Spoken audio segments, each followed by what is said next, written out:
كل حاجة وليها وقتها، وكمان قدرة الطفل انه يتكلم ويعبر عن نفسه برضه ليها وقتها. ولكن مش معنى كده ان احنا نسيب ولادنا متأخرين في الكلام ونقول ما هو لسه وقته ما جاش. سؤالنا النهاردة، هل فكرة اني اضغط على الطفل انه ينطق فكرة صحيحة ولا لا؟ هل نظرية ان اقعد اقول للطفل قول، انطق، اتكلم، كرر، مش هجيب لك غير لما تقول، نظرية صحيحة ولا لا؟ تابعونا في حلقة النهاردة عشان تعرفوا ردنا على السؤال ده.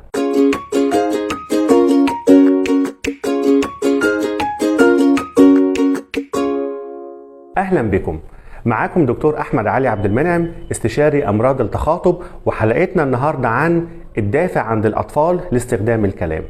كلنا عارفين ان من احد اسباب تأخر اللغة عند الاطفال ان الطفل يكون ما عندوش دافع لاستخدام الكلام، ولكن ممنوع 5 كلمات مع الطفل: قول، انطق، اتكلم، كرر، مش هجيب لك غير لما تقول.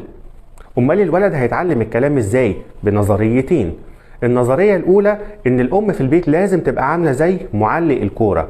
معلق الكورة ده الراجل اللي بيوصف كل حاجة بتحصل قدام الطفل بالتفصيل، زي مثلا احنا بنفتح الباب، احنا نازلين في الاسانسير، احنا بنركب العربية، يلا عشان تاكل، يلا عشان تشرب، اقلع هدومك، البس هدومك، سرح شعرك، بابا رايح الشغل، بابا جه من الشغل، بابا جاب لنا ايه معاه من الشغل.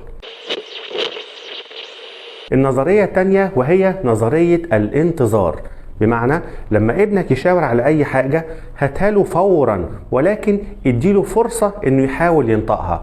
بمعنى لو الطفل مثلا بدأ يشاور على الكورة، قول له كورة واستنى ثانية، عايز الكورة واستنى ثانية، تعال اجيب لك الكورة.